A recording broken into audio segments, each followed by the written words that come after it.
harmonica? Oh, well, when I was 16, it was two songs that did it to me. The first was Whammer Jammer, Uh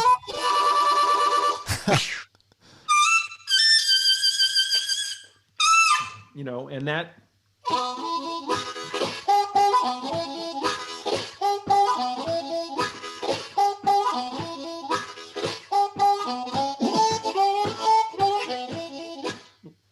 And then it was Creeper Creeps again. It was James Cotton, and that, I still can't. I assumed that Cotton had a different harp than I had. It didn't sound amplified. I wasn't really that up on amplified versus in terms of sounds. Right. I didn't distinguish very well as a 16-year-old, 17-year-old. But uh-oh.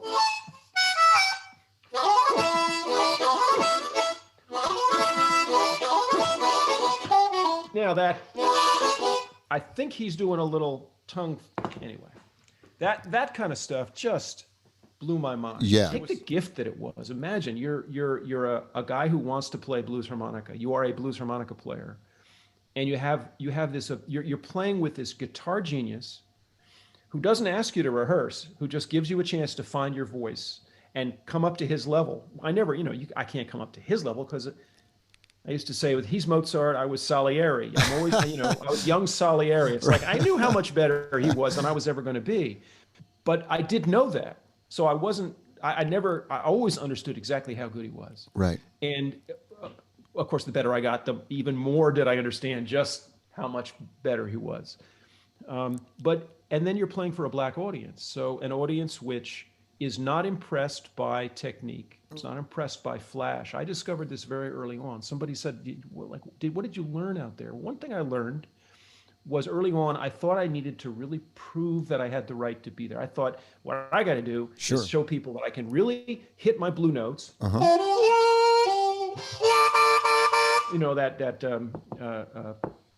That kind of particular thing. Really rake the blues pitches, right, and try to get them in that blues zone. Number one, and number two, show people that I can really keep up because this guy is really so fast and flashy. I got to be fast and flashy. Right. And then I discovered that when I was fast and flashy, nobody was stopping. So you have the immediate feedback loop, and it's like we're not getting a crowd. And one day when I just let that go, and it might have been, I might have had a little Midnight Dragon because he would sometimes get these 40-ounce bottles. We didn't do a lot of that. But Midnight Dragon, that's a new one for me. Midnight Dragon. I'm and hip the to the motto Colt of- 45, It had a Fang Cobra on it. This is like Okay. getting in Yeah. Harlem, right? And then it said "Get Bit." That was the motto, was "Get Bit." I could understand that. I love But it. I think one day we just grew. One day I just let go of my ideas, of my need to impress, and it's like suddenly we were grooving, and you could feel it. It's the kind of thing that the moment you feel it and you name it, it goes away. But if you're just feeling it and you're in it, you know it. Right. And the guys around us, it's like the electricity starts to happen, and guys will say, "Throw down," and the people started to stop, kind of like suddenly you have a crowd. Yeah. Where you didn't have a crowd. And then what I discovered is, and then people will say, "Go ahead, man. Go ahead, white boy. Go ahead, man. Throw down." Yeah. Like you throw down your cards. Yeah. And then if you play and you're really rocking and you're in the groove, then the energy level goes through the roof. And it's not about technique. It's about working with this energy field. And somebody said to me, they were watching it, like watching a video, and they said it looked like you were just in a zone. And we'd get in those zones sometimes. Yeah. And I was doing stuff like,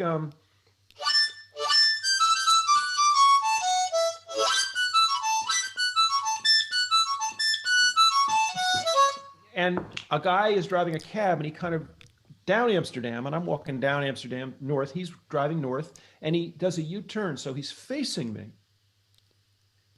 And this very dark-skinned, very good-looking black guy with big, bright eyes just sort of looked at me. He goes, "Was that you?" I was like, he said, "Playing." And I said, "Yeah, that was, yeah." And he goes, I didn't know who it was. I thought I ought to find out." And it's New York, Yeah. how things should work. And he got out. He took his harmonica case. He had like a toolkit. He opened it. He was driving a cab, a yellow cab, I think. And he opened the toolkit on the cab, took out a harp, and then he was like,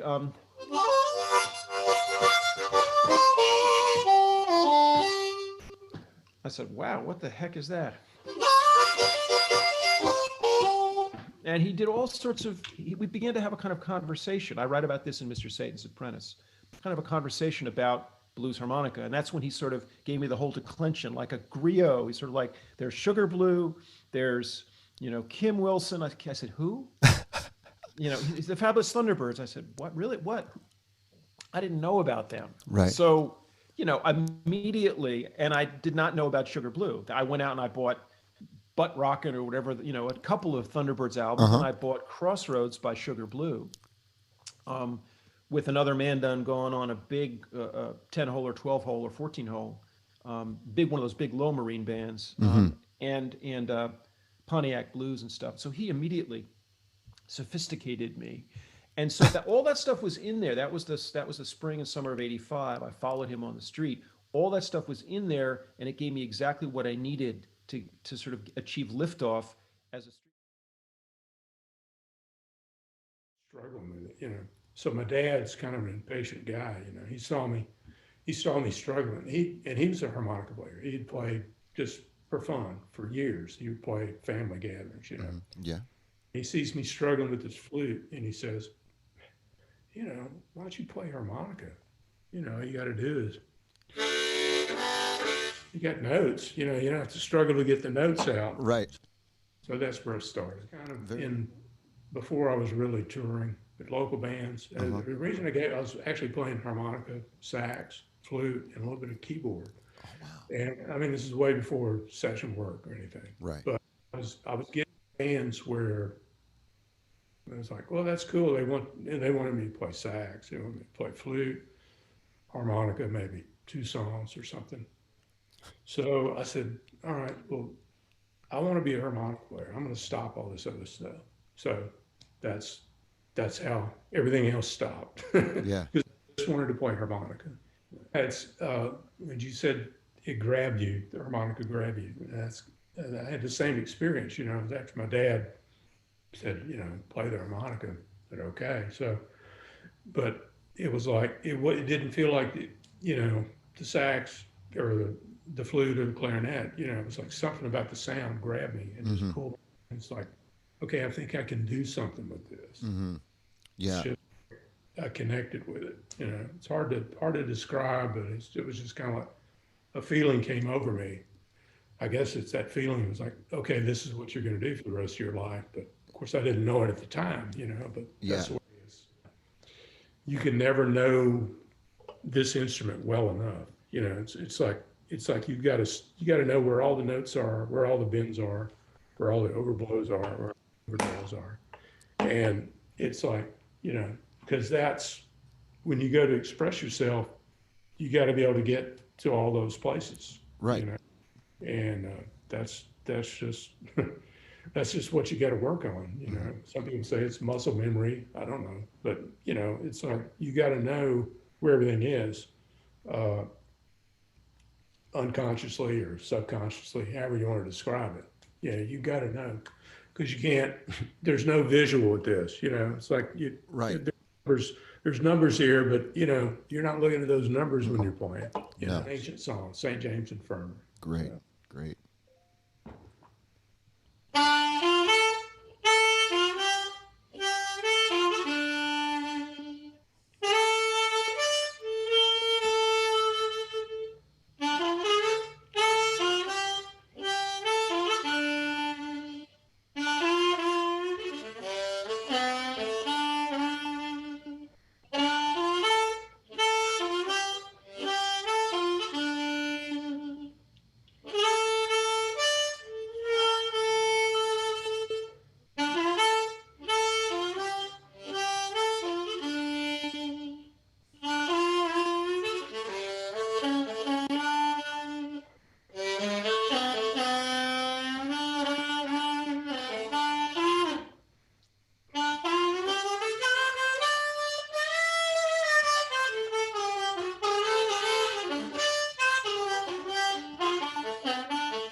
I think that, being lucky enough to play with different styles of music. I mean, I always thought of myself as a jack of all trades and a master of none. Right.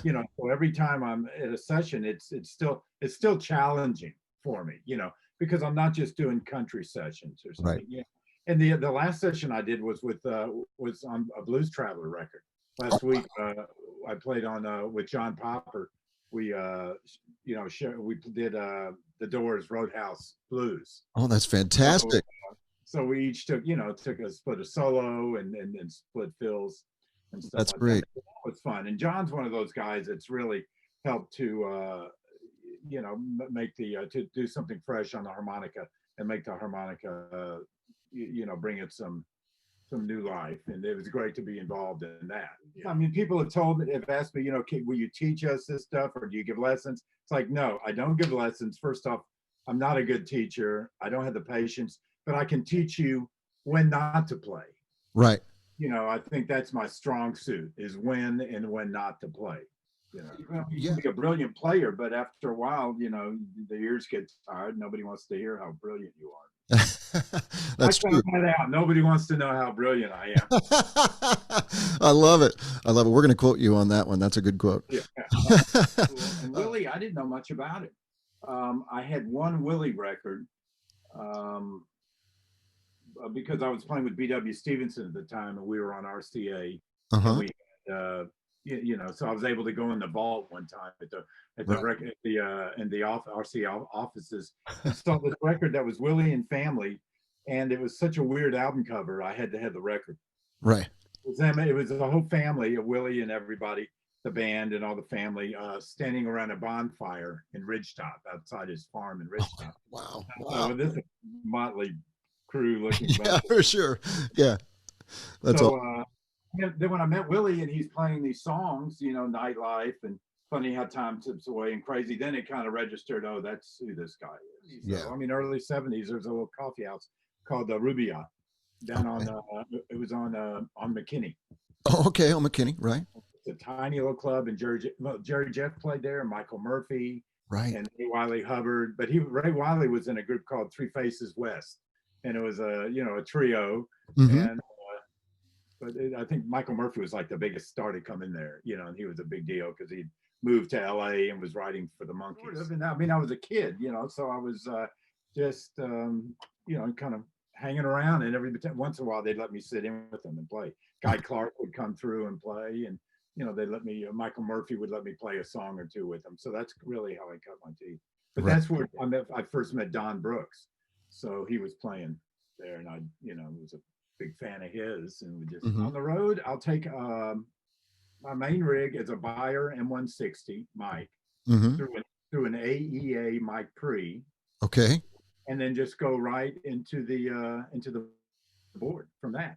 And with Stapleton, I use the same rig, except he's got me playing through. I've got it through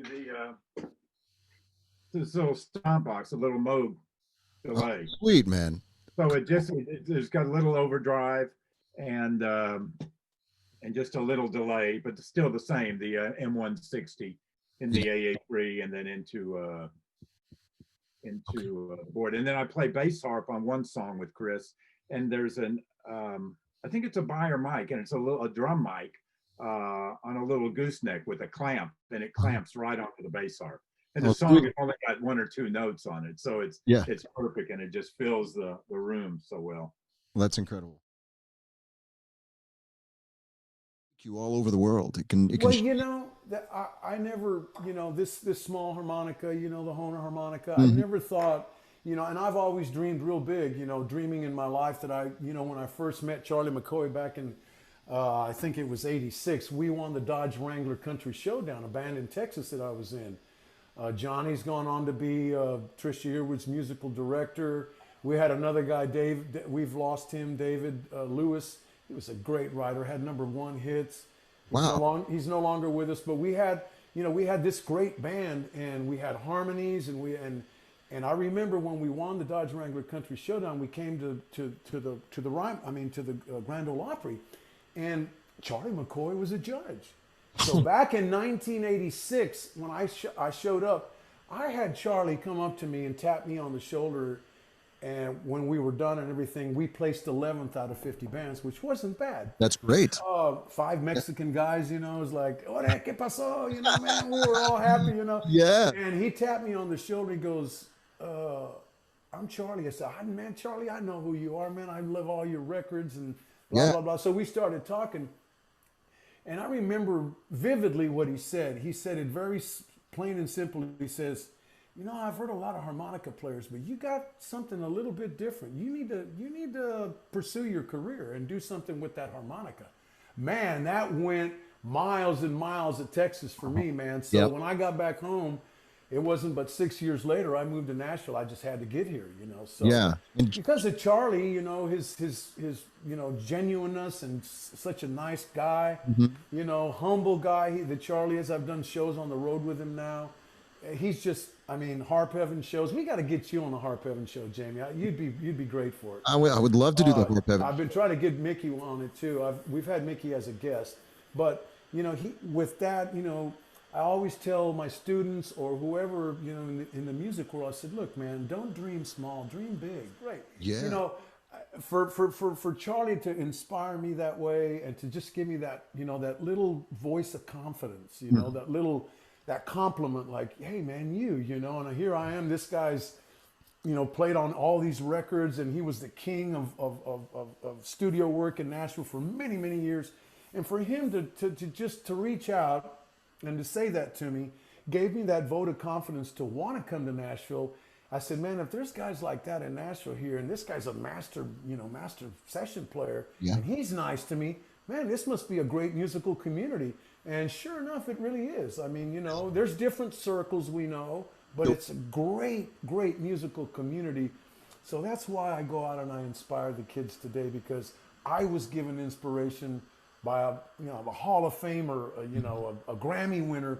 So I have to go out and do my part. I think I'm cheating the system if I don't, because when I was growing up, when I was younger in school, I was always playing music, and I wanted someone to come into our school, someone famous, Yeah. so I could get that inspiration. Yeah. But it didn't happen until I was out of high school and Right. went to Nashville. I mean, came to Nashville to see Charlie. You know, that's crazy.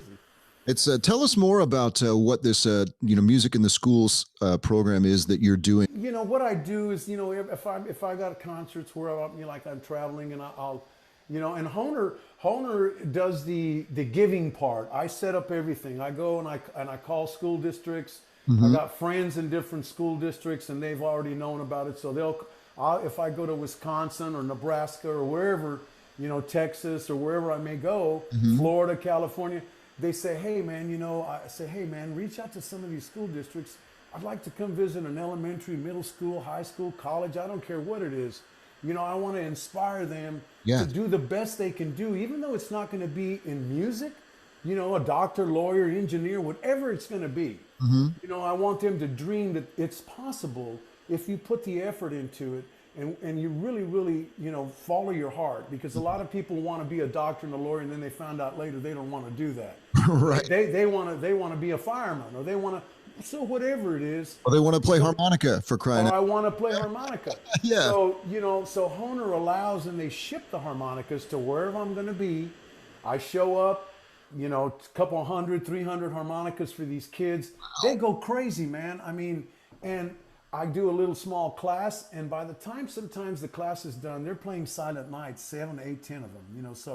So I'm hoping that out of even one that decides to become a harmonica player, or even 3 or none, at least I've done my job of inspiring them to do the best, to stay in school, to get an education, and to try to, you know, better their lives in society today. Because you know as well as I do, Jamie, today it's not as easy as it was back in the day. You know, it's harder. It is hard in many ways. It's harder.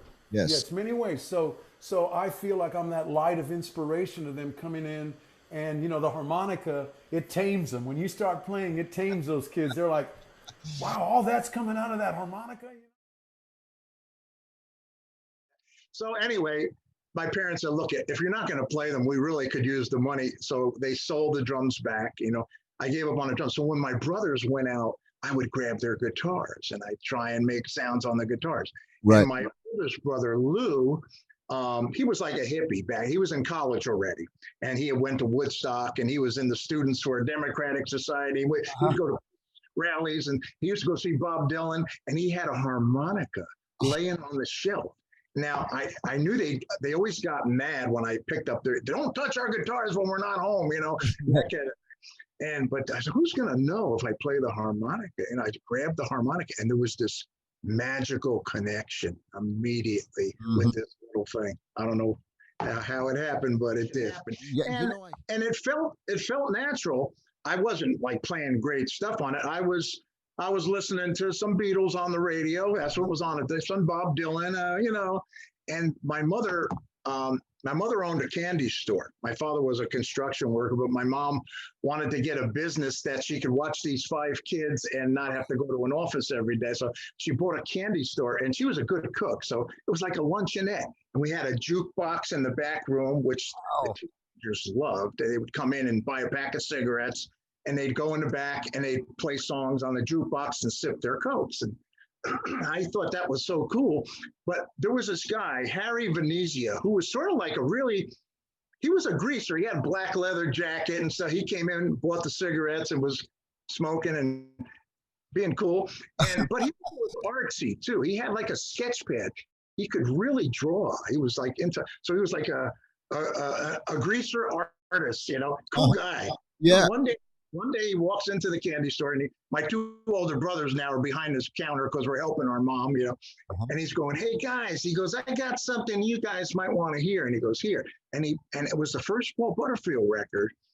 I don't know where Harry got it from, but he had it because he was so cool. He was into great stuff, you know. And he's going, "Check this out." He goes, "Give it back to me in a couple of weeks." All 3 of us put it on our little vinyl turntable. It was like, what is that? You know, and that was my ears opening up now to electric harmonica. It didn't even sound like a harmonica. It sounded like a sax or something. Yeah. And we never gave him the record back. We said, you can't have it back. Yeah, because I'm from New Jersey. I'm this like white kid from New Jersey. I didn't even know what Chicago blues was. Right. And when I heard the Butterfield thing, then I started doing some research, and I saw, well, it came from Chicago and all these people he learned from, and it was like a thing that was a genre, you know. And so I said, I didn't know. Yeah, so I went to the library. They didn't have so much, but they did have Sonny Terry and Roy Williamson 1 and 2, and I started taking those records out, and the interest started. You know, it was the bug had bitten. There's so many, and when I started in the 60s, obviously we didn't have these tools the great tools that I think are great for players coming up.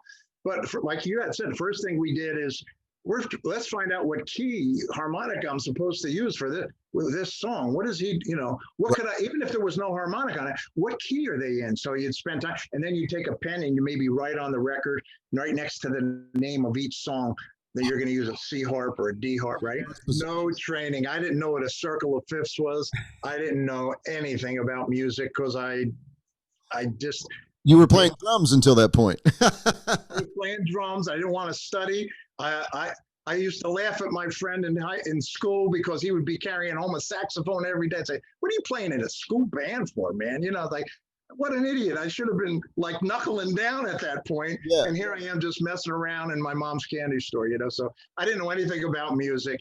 So yeah, it was all seat of my pants kind of thing. Of it. Would you talk a little bit about what your personal writing process is like, and you know? Sure. It's not that calculated, but I can talk about it and give a little insight to it. And in some ways, you know, it developed in a similar way to my style as a soloist. You know, every player, you know, if you, whether guitar or harmonica, saxophone, whatever, you know, usually the first big dream you have is you just want to be in the spotlight and you want to sound cool and play cool solos is really what it comes down to. And you want everybody to be wowed by, oh man, you hear those licks? That guy's amazing. Yeah. Or that person's amazing, you know, whatever. And so and it's totally legit. Everybody does have their own voice. Everybody does have something to say. Maybe not on harmonica, but everybody's got Mm-hmm. something to contribute. And it's a journey to get there, to really find your voice. And because everybody's got their own take, but it's also a combination of, what do you want to add into the mix? Like, Mm-hmm. some players really have limited technical skills, but are as expressive as anybody in the business. Mm-hmm. And then of course vice versa. You got players with technical skilks up the yazoo, but they just, I'd rather, go to the dentist than listen to them play. That's weird, right? Isn't that's bizarre, but it's so true. Yeah, it's so true. And you know what? I mean, other people dig it, and it's totally cool. That's one of the beautiful things about art, Sure. and any kind of expression. So it's everybody wants, or the goal for most players is they want to learn, they want to say their own thing and be their own voice, and that's great. But just like writing songs and learning to say something musical as a soloist, you just you want to develop skills and keep doing it over and over and over, and Mm-hmm. record yourself if it's playing music over and over and over, and try to figure out why something worked, why does this work, why does that not work. Mm-hmm. And I did the same thing with writing. I mean, I had some advice early on from people I respect, like Rick Estrin, Yeah, one of sure. a great songwriter in this genre, Mm-hmm. who knew, one of the best songwriters in the genre. He knew Percy Mayfield, and he told me stories about him, and just I got some insights from Rick overall. But James Harmon was a great writer, Mm-hmm. still is a great writer. Yeah.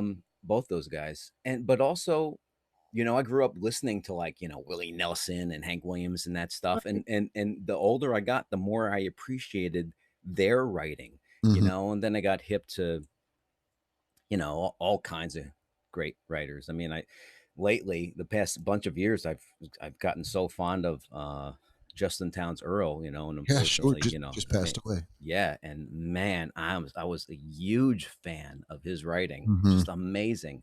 He had that knack, like some people do. I've heard some, you know. Percy Mayfield songs. I've heard some Rick Estrin songs, some Lyle Lovett songs. You hear one of these songs for the first time, you're like, how did that song never get written until now? Like, it seems so they Right, do right. it in such a way where it seems so obvious. Yeah, so accessible. I could have Right. done that. Why didn't I think of that? Oh, Right. but Right. yeah, we know the truth is it's like smoke and mirrors. Exactly. And it's similar with playing. I remember, when I first heard, Kim Wilson or Little Walter for the first time. I mean, I loved it. Don't get me wrong, and I still do. I mean, two of the best right there. But when I first was trying to understand it and approach it, a big portion of me was like, well, I kind of know the notes he's playing. It's really not that big of a deal. Like when you hear a song that, the first time, if you're not really into writing or into songs, you just kind of, oh yeah, okay, that's a great idea. It's sure, everybody knows that. Right. But then when you think of it from a writer's perspective, it's like, wow, how was I not there? Totally. And I still, everything's different with me as far as writing songs. It all happens a different way when I'm on the road.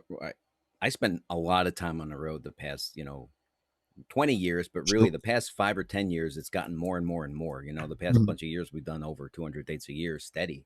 That's it. And yeah, That's it's more than- crazy. No, I love it. And there's, as you know, just like I do, when you're performing the music you love and you're with players who you gel with, and that magic's happening, I mean, there's really not much better than that. Right now, you're doing it. I know you're teaching a lot. You're also, like, I'm looking at and salivating actually over just a handful of these microphones that are behind you. How did you get into refurbishing and selling vintage microphones? I mean, you have a this is a museum you have behind you.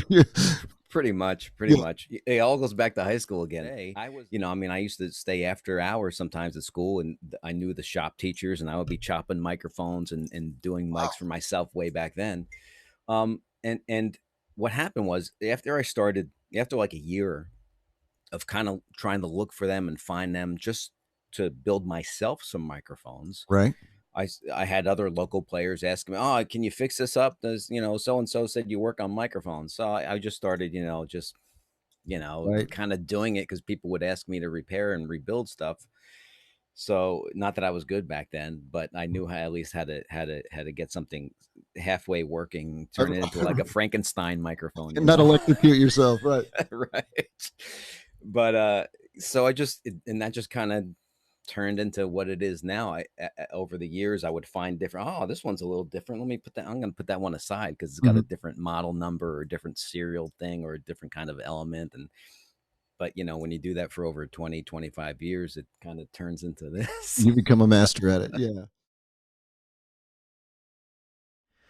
I ended up like in bars, like before I was supposed to be sitting in at open mics, and there was this guy that was really cool, and he like would give me $10 to play at the jam, so it was legal, Yeah. right? So, yeah, and then but like he required me to learn these songs like note for note, and if I didn't learn them, he would tell me I had to go home, and he did. There were like weeks and weeks where I wasn't like not allowed to come back. Like it was a different time than now. You could probably get sued for that now, right? You know what I mean? For being firm and asking for what you want, that could actually help somebody develop and grow. That's a lawsuit waiting to happen these days. Yeah, maybe.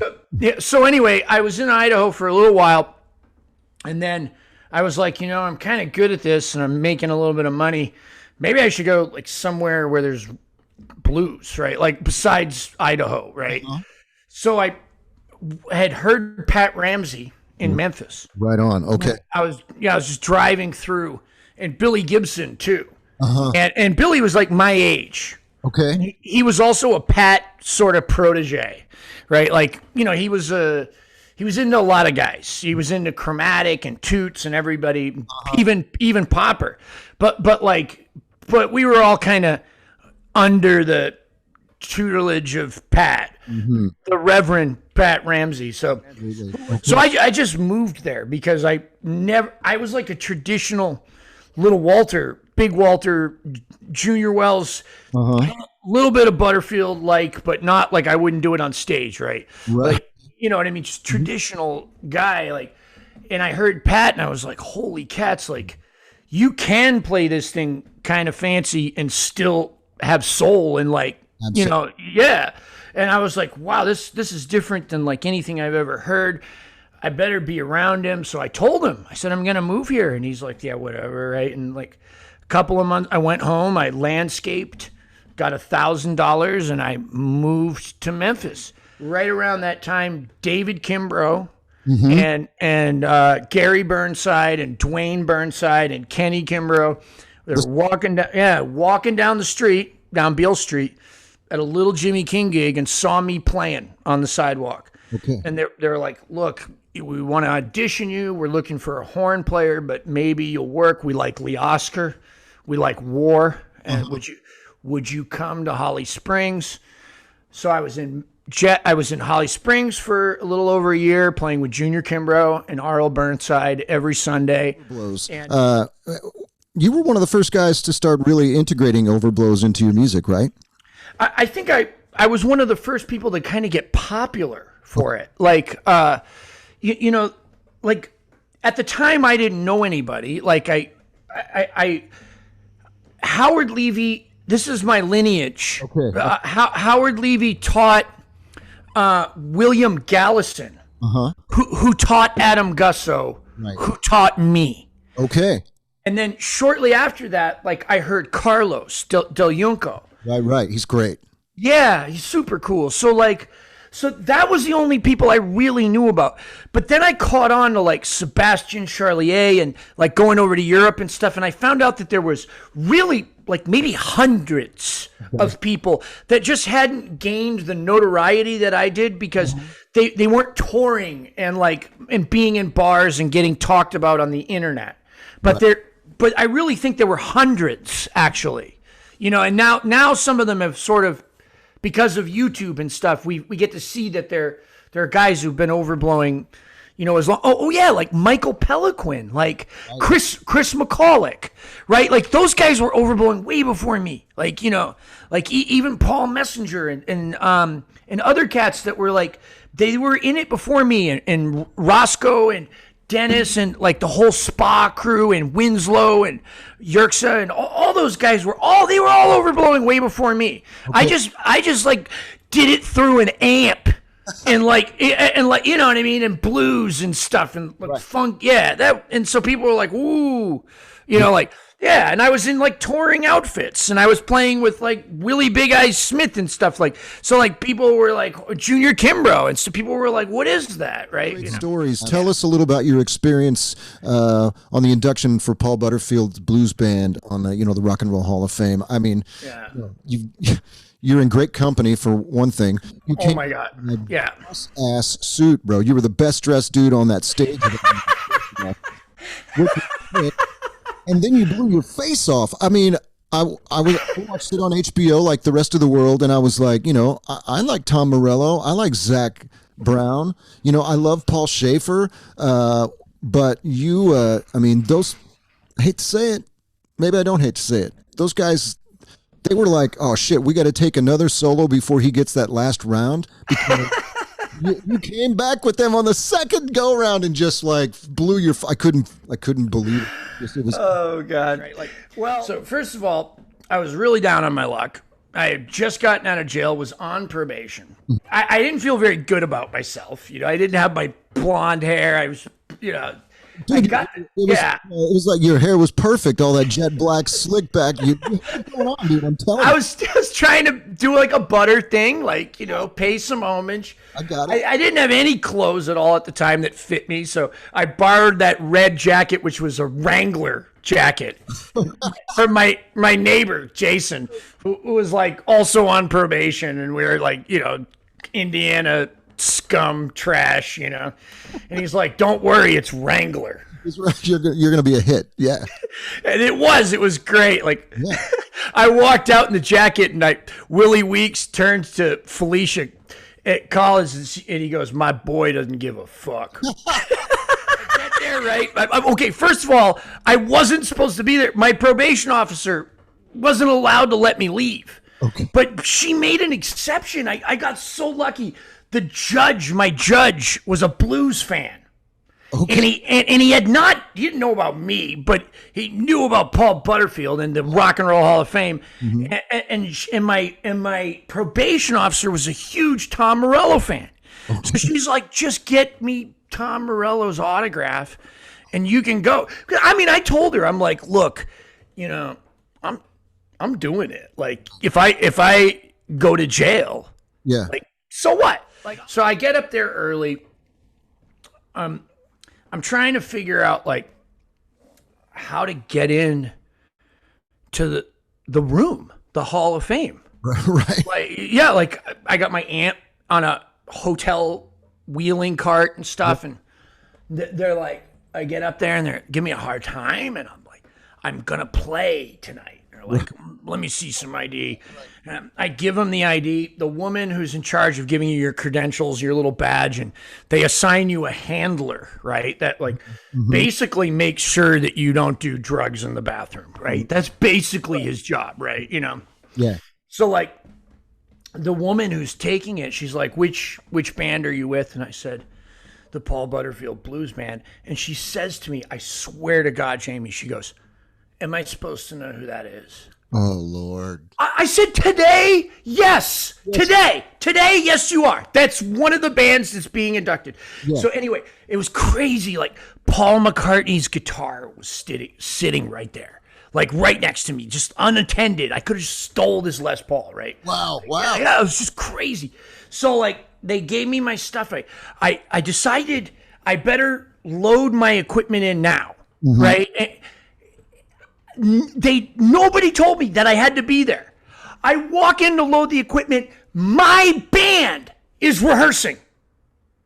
I'm there, what I think, 6 to 8 hours early. Yeah. To be safe. Right. Nobody called me. Nobody contacted me. Nobody said this is the time to be. So I walk in. I'm like, hey guys, me too, right? Yeah. And they're like, yeah, just set up over there. So I set my stuff up and I played a couple of notes in that giant amphitheater. Yeah. My amp sounded awesome. Yeah. Felicia Collins, Tom Morello, everybody's looking over like, what the hell is that? Like, Yeah. never heard harmonica sound like that before. Paul Schaefer comes over. He's like, Jason, we're so glad we got you. You know, what a pleasure to have you. And I'm like, how did I get the gig? Right? Like, how'd you guys hear about me? And he told me the story that Peter Wolf got me the gig. Wow. Okay. I don't think it was true. Oh, really? Talked to Peter Wolf after the gig. He said, I had no idea who you are. You know. Oh. Yeah, I was like, okay. I still don't know how I got the gig. Anyway, I played my ass off. Luckily, I was terrified. Well, you know, timing is everything, and I came here just at the right time. Okay. It was ready for a harmonica player, you know. And at the time, I was only a blues player, you know. But so the big hit record I played on the second session was Candyman, Roy Orbison, which was kind of a blues thing, you know. So that was right up my alley. But I realized right away that if I was going to stay, I needed to do something else. Mm-hmm. So I started listening to fiddles, dobros, steel guitars, listening to bluegrass music, listening to country, trying to play melodies. Mm-hmm. And then as a studio musician, I was taught that stay out of the way of the singer. Right. And that's one thing that served me well, to get out of the way. Yeah. You know, I was this is what I was told. This was the whole philosophy of the Nashville A-Team. Mm-hmm. The song and the singer are the picture. We are the frame. Yeah. Our job is to frame the picture, not to distract from it. Yeah. And that's great advice. If you listen to all those old records back then, that's exactly what you'll hear. Those guys were brilliant. Yeah. They were brilliant, you know, and they let a 20-year-old kid join them. And man, I learned so much. I mean, I couldn't have bought that education. I was living with a songwriter, a guy named Kent Westbury, who, by the way, is Nashville Songwriter Hall of Fame guy. People would come and write with him every day, and I was fascinated by it, just watching and listening. One day they were working on a song, and he said, hey, why don't you get your harmonica and play along with us? So I did, and he said, oh, that's great. I'm going to ask if you can be on the demo session. So I played on that demo session, and about a month passed and got a call and said, Chet Atkins just called. He's recording an unknown singer from Sweden named Anne Margaret. And he wants you to play exactly what you played on the demo. Wow. So I already knew what to play. Yeah. That helped. That helps. You're talking about being distracted. Uh-huh. There's the Nashville A-Team. There's Chet Atkins. There's the Anita Kerr singers. And there's 20-year-old Anne Margaret. Yeah, I know. That's enough right there. Yeah. So I knew what to do, and I played it. Yeah. And at the end of the session, bass player Bob Moore walked over to me and said, you free Friday? Yeah. And I was free the rest of my life. Yeah, of course. Right. And he said, come back to this studio. I'm recording Roy Orbison. Whoa. I was a huge fan of Roy Orbison already. Uh-huh. We did Candyman. And after the record came out, my phone started ringing, and thank God, 59 years later, it's still ringing. Yeah, well, one of the big door openers was Dylan. I met his soon-to-be producer, Bob Johnson, who was a songwriter from Texas. He wrote for the Elvis Presley Music Group. Okay. So he got my name and number, and he called me one day, and he said, I'm a writer. I'm trying to get songs in Elvis movies. I want some cool demos. Would you be session leader and make some demos? Okay. Yeah, we'll do that. Yeah. So we did probably 3 or 4 demo sessions with him, and he did get some songs in Elvis movies. Okay. He was in New York once, and he playing his songs, and the head of A&R at Columbia Records said, these demos are great. Where did you record these? And he said, in Nashville. And then he used this magic word. He said, did you produce these? And he thought, yes. And he said, you think you'd like to be a record producer? Yes. And he said, well, we have an artist on the last, she'll be on the last session of her contract. And if we don't get anything good with her, they're going to drop her. Would you like to try a session on her? And he said, who is it? They said, Patty Page. Wow. He went to New York and he told me, if you ever come up here, I'll get you Broadway theater tickets.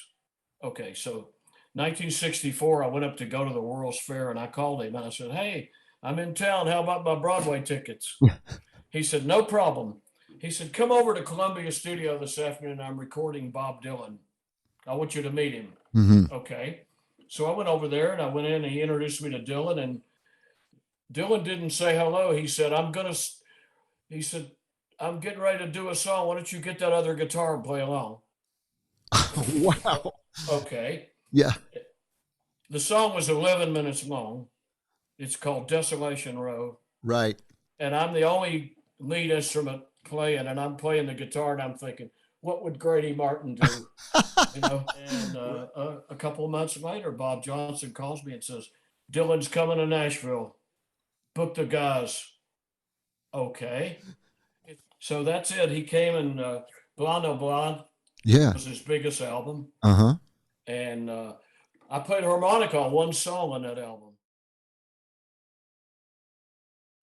Well, when I was 15, my father died, and that caused all kinds of, you know, emotional upheaval in my life and stuff. So, and I really needed something to latch onto, and I was just floundering for a while, and I wasn't going to school, and I was just being a general screw up. And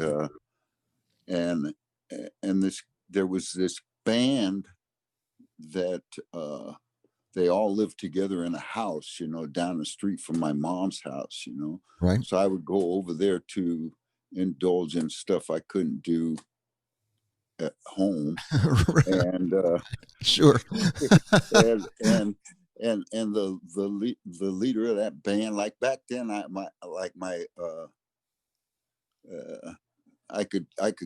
could sing better than I can now. I got old, you know, I beat the hell out of my voice, you know, so or whatever I did. I didn't know what I was doing. So I could kind of sing, you know. So the leader of that band heard me singing, and he said, wow, you know, you got a pretty nice voice. You ought to learn how to play one of these things, and gave me a harmonica. All right. So, and my mother had given me one already, so I had two. But for some reason, when that guy gave me that harmonica, I went into a room by myself in his house, and I stayed in there for, I don't know how long. It was probably a couple hours or something. But I just stayed in there. I just got the idea, I'm going to figure out how to do this. And I'm sure it sounded terrible. I'm sure I figured out nothing in 2 hours, but during that time, it was like a decision, you know, and the thought hit me, this is something I can learn to do. And I really needed something to focus on at that time, you know. So and then I just became, you know, kind of obsessed for several years. When I was well, I grew, you know, this was in San Francisco in the 60s, and it was hippie days and all that, you know, and all the stuff that went along with that, you know. Sure. And just I somehow, I think, probably reading about these, you know, they had these bands coming a lot from Chicago, playing at the film auditorium and the you know, the ballrooms and stuff. Sure. And I would go see people, you know, you could see people like Muddy Waters and Junior Wells and Paul Butterfield was popular, and Charlie Musselwhite, and you know, these people were coming to San Francisco and playing a lot. So I got to see that stuff, and something about, I think when I saw James Cotton, man, something about that just killed me, man, because there was such ferocity in his playing, and I think being a confused, you know, teenager, I wanted to scare people to keep them away from me, you know, kind of. So I wanted to, you know, that was something that to focus on, you know. Yeah.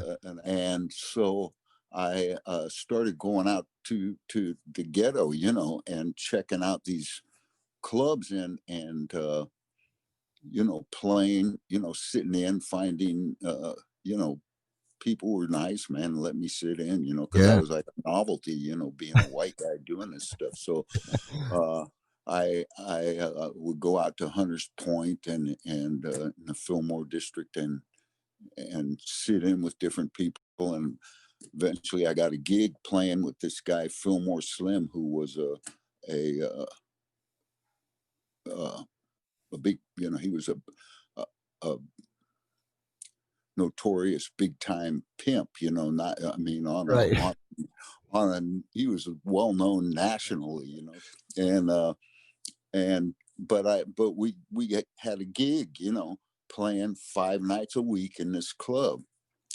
But I got to be around these people and learn music and some, you know, I got to try on different lifestyle things that, Yeah. you know, Uh-huh. fortunately I was, uh, you know, lucky enough to survive. And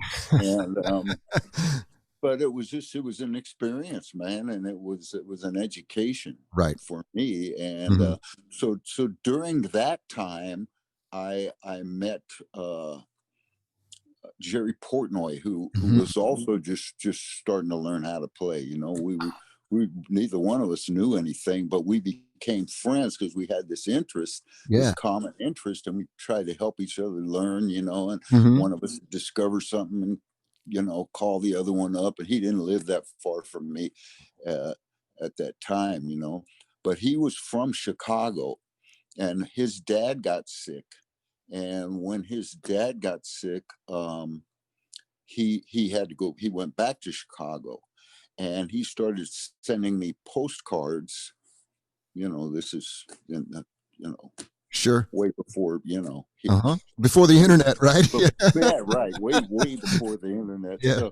So he started sending me postcards about sitting in with the Aces and playing with all these people in Chicago and how cool it was. And he kept telling me, man, you need to come out here, you know. Yeah. So at that gig with Fillmore Slim and Travis ended, and we were in there for about a year. But then I had a girlfriend with a job, but she got sick of me. And I know how that is too. Sure. So I found, you know, so I found this other girl that liked me, that had roots in Chicago, and she bought me a plane ticket, you know. So I you know, I went to Chicago, and I started, you know, and I went back there and I played different, you know, with all kinds of different people. I mean, and back then there was, you know, I played with Muddy Waters. I played with, you know, I can remember one night at Pepper's Lounge being on the bandstand. They had a super long, shallow bandstand, and lined up on the bandstand, it was like Junior Wells, James Cotton, Carrie Bell, Big Walter, Charlie Musselwhite, me, and some other guy I didn't know. Yeah. And we just passed one B flat Marine band up and down the line. You know, back then nobody thought about that stuff, man. Yeah. Yeah. You know, and we just passed the one harp up and down the line.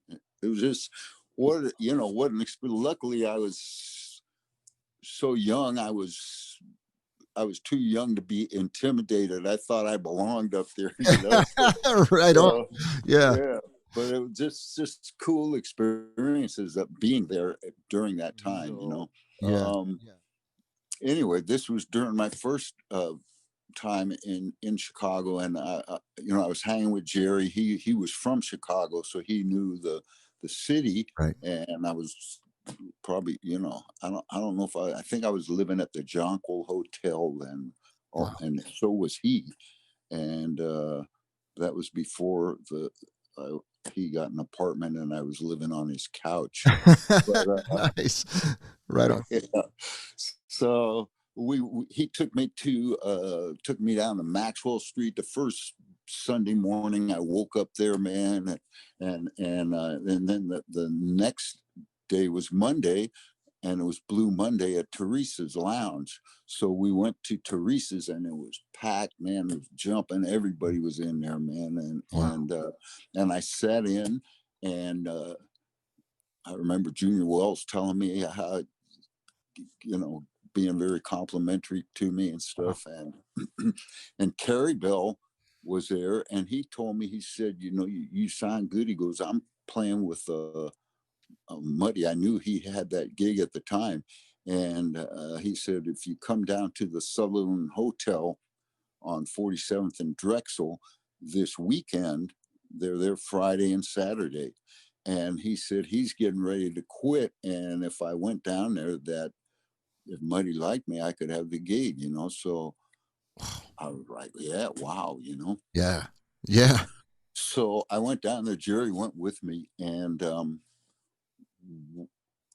I went down there Friday night. This was a place that, you know, in Chicago, you got different kind of liquor licenses. So this place had a 4 o'clock license. So I waited around all night, man. He you know, I had met Muddy. Kerry introduced me when I came in. Yeah. And I met him, and he said, I'll call you up, right? So I sat around all night, man, till 4 a.m.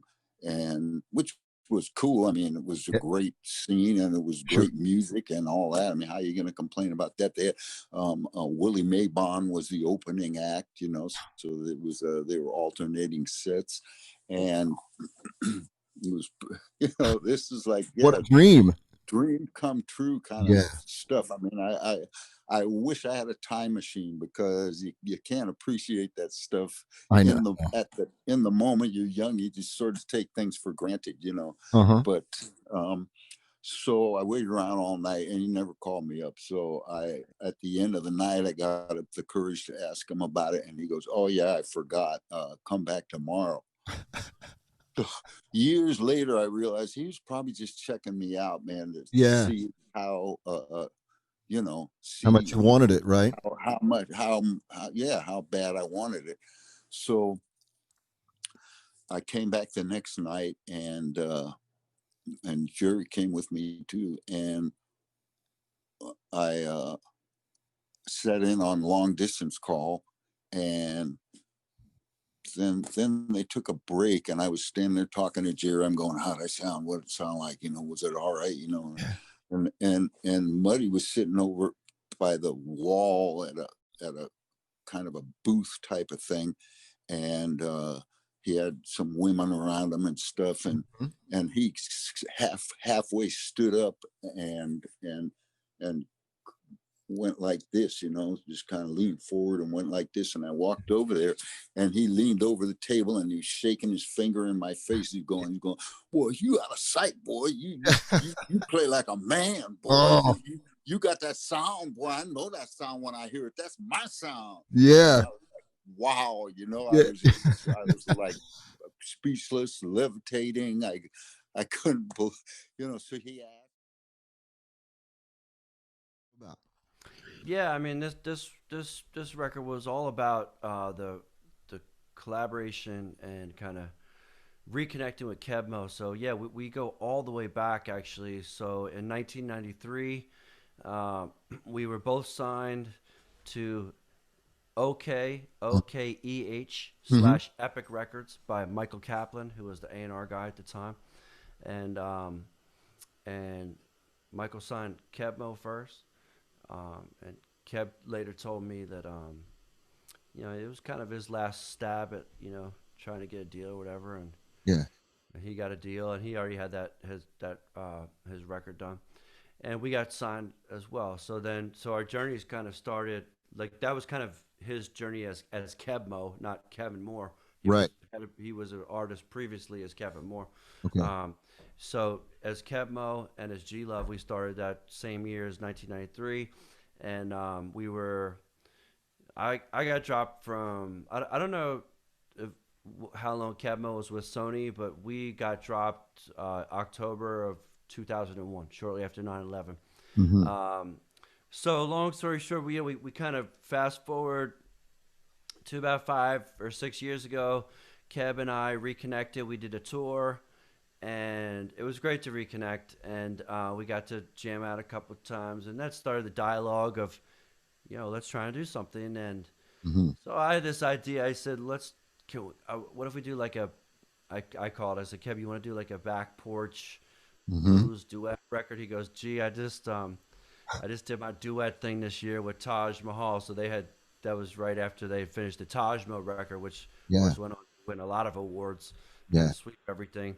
And so, but he said, but I'd love to have you in the studio to produce you. And so I jumped at it, and that started, and that was it. And so the first day we sat down to make the record, Kev said, "Well, gee, what's your goal, man?" And I said, "Look, man, I wanna get a Grammy. Mm-hmm. That's my kind of goal. Yeah. As far as you know, other than just making amazing music. Right. My goal was to get a Grammy." And he said, "Well, I can help you with that." And of course, Keb's won 4 or 5 Grammys and been nominated for a whole gazillion. So he was like, in order to make that kind of record, it's a process. It's like you need to everything has to be very thought out. It has to be purposeful. Like every lyric, every note, every performance by every player, including yourself, the way you approach every beat. Mm-hmm. It's like a really he's like a lot of think Kebmo approaches the blues a lot differently than I have always approached the blues. Kev goes, gee, I know you you love the sound like old chess records and the Mm-hmm. Robert Johnson recordings and all these, and you want to have a dirty sound, but you have to realize that when those artists made those records, they were working on their most technologically advanced equipment for their time. So when I look at how I want to make a blues record, this Kebmo talking, he said, I want to make a record that could stand up next to a Beyonce record or a Justin Bieber record, so a pop record. Mm-hmm. And indeed, like the process of making this record, writing this record from the ground up, felt more like making a hip hop record than it did make a blues record, right? Uh-huh. We've been kind of doing this trash can blues sound with G Love and Special Sauce, which throw up some mics and let us just get loose with it. But this was a whole different process of really he kept literally making beats, Right. like a hip hop producer would make. So that was kind of part of the process. So it was, like I said, the process, and it was Kebmo's process, and that was what it was all about. Like that. How did you get introduced to blues music? Because it's such a part of what who you are and what you do. Yeah. So and actually, I was gonna mess with you and say, "Hey, man, are we supposed to be talking harmonicas?" So this has everything to do with playing harmonica, because so I'm just gonna preface it by saying Philadelphia is a really diverse culture, like you said, and musically it is too, because it's one of the a lot of the originators of hip hop started in Philadelphia, like New York, Mm-hmm. Philadelphia. Mm-hmm. And there's also the Philadelphia Folk Song Society and the Folk Fest, which brings a lot of folk, bluegrass, and blues. Mm-hmm. And so if you're tuned into that at all, you're going to see, maybe get a chance to see some cool people. And then there was that NPR station, XPN, still there, great supporter of my career. Yeah. And there was this guy, Johnny Meister, who had the blues show on Sunday or whatever. So those 3 things, that's my ears and eyes were being exposed to that. Yeah. So my journey as a harmonica player started. I was a guitar player first, but Mm-hmm. when I was 15, I saw my guitar teachers, or 13, maybe I thought I was 15 when I saw my guitar teacher's band play, and he had a harmonica player All right. in it, and thought it was so cool. So my best friend, now my manager, and I, Jason Brown, we both took one lesson from this guy Dave, and he said go get a special 20. Okay. We got a special 20 in the key of C, and we learned how to play the train rhythm and how to bend a note. Right on. And then from the rest of there, that kind of sent me on my journey. I got a harmonica rack right away, which again, this is 1986. All my friends were listening to The Cure and playing like a Cure cover band. So I started playing a harmonica on the rack. So now I found my parents' Bob Dylan Greatest Hits Volume 1 in the basement. So that started really getting me on. And then so the first big influences were Dylan and Neil Young. Okay. Right. So I started writing songs. And then once I started writing songs, I wanted to get out there and play in front of people. So I started going to some open mic nights as a young teenager. Well, turns out I wasn't the only person influenced by Dylan and Neil Young. Yeah. Right. So I don't know what it was, but something inside of me said, I got to be different. So I went to the record store and I said, is there any record that you could recommend? Solo acoustic, one guy playing guitar, singing, and playing a harmonica. He said, yep. Gave me the John Hammond record, Country Blues, which was a 1962 Vanguard or 64 Vanguard Records release. And John's famous for doing his own renditions of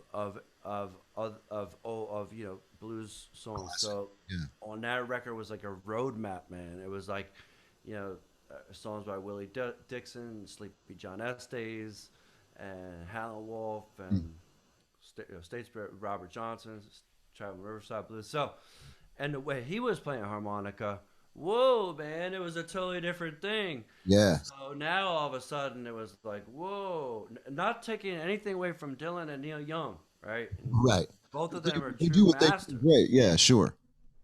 But there's a whole different thing, right? So now the blues harp. So now, and then the next John Hammond record I got was So Many Roads. I like it so much I have it tattooed on my. Oh, wow, man. Killer. But Charlie Musselwhite was the harmonica player on that one. That was electric harp. So then I got my bullet mic and would practice along with that. So yeah, that was my intro to the blues was John Hammond. I did. Stuck with. What my goal is as a harp player right now is to be making like always trying to make it like a sticky part, right? So there's another song I have called Can't Go Back to Jersey. It's in the key of B, so I play with an E harp. I just got a D harp right now, but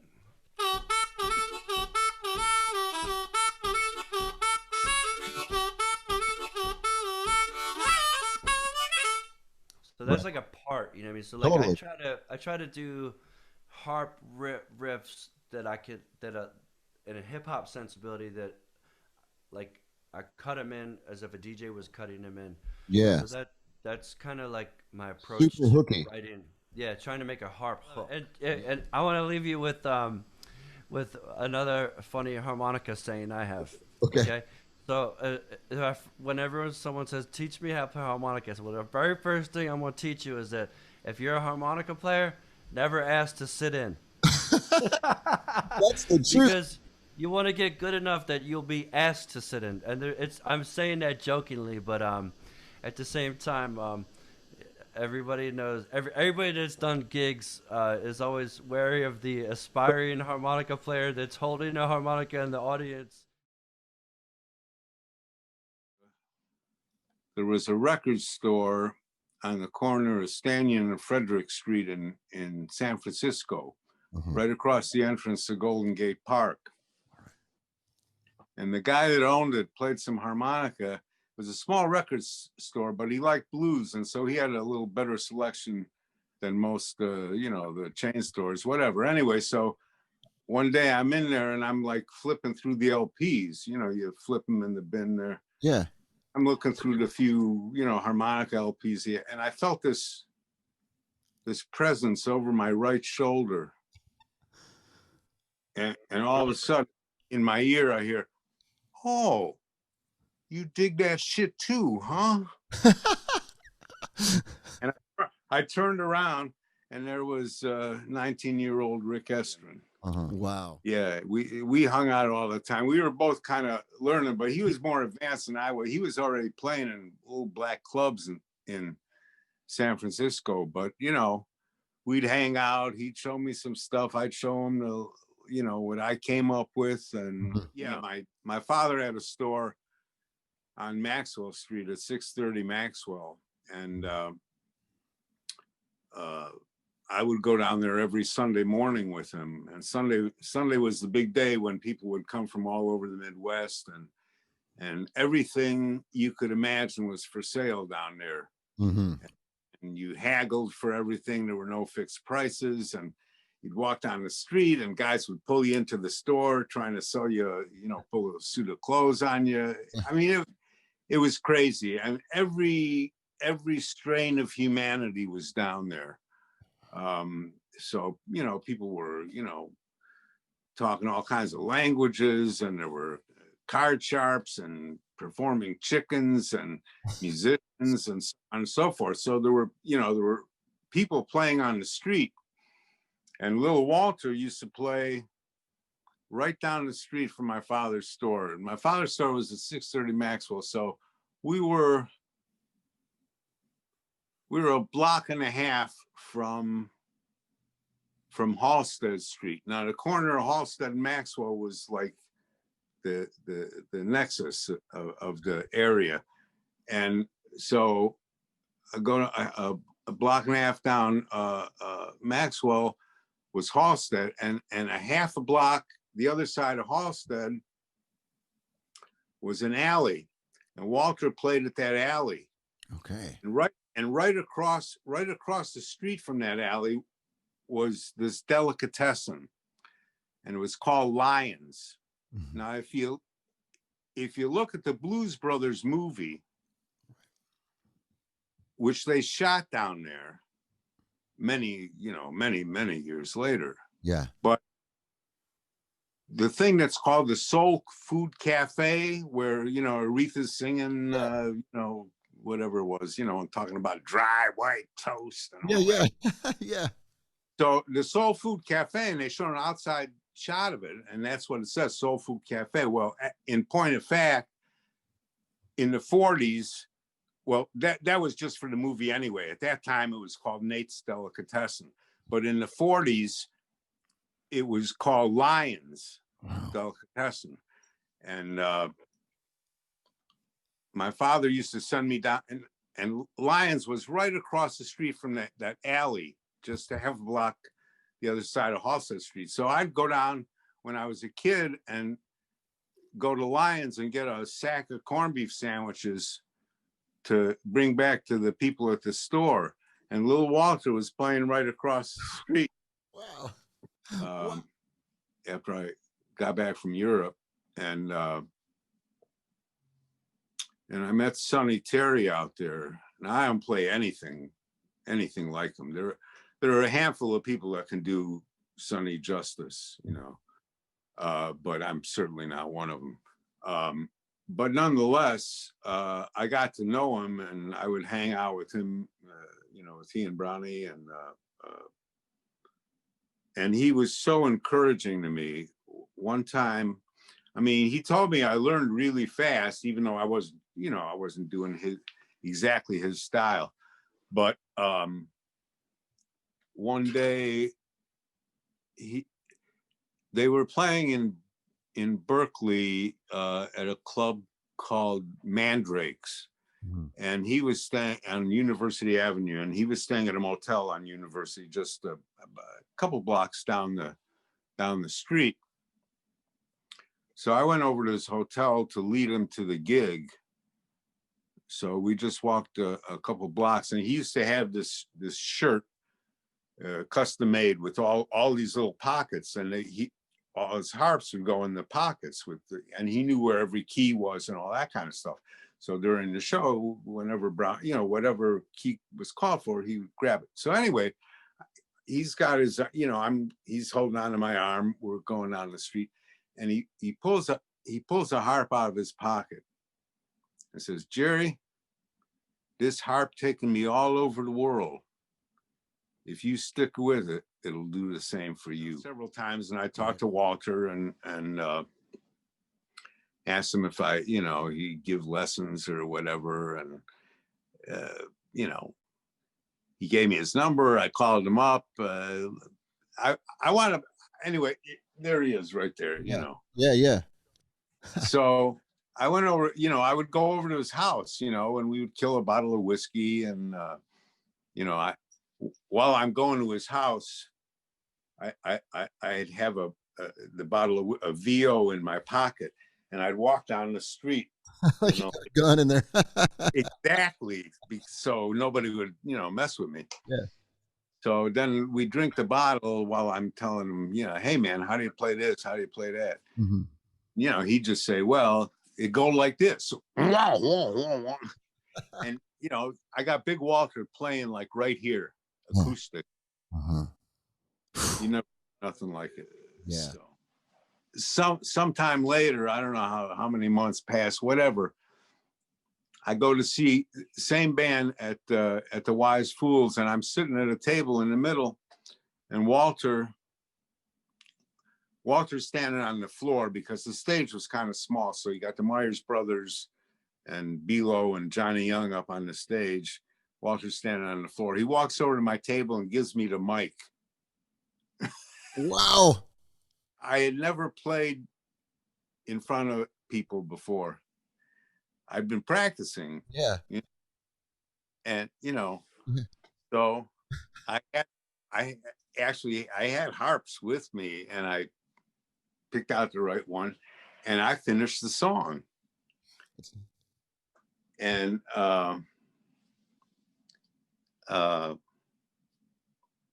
you're getting all my good stories here. I know. Wow. So tell me, at what point did the Muddy Waters thing come about? How did you meet Muddy, and I mean, what was it like to get the nod to join that band? I mean, that's like going to the Yankees, right? I mean, right. It's amazing. It's mind blowing. Well, yes, I've written about it. I mean,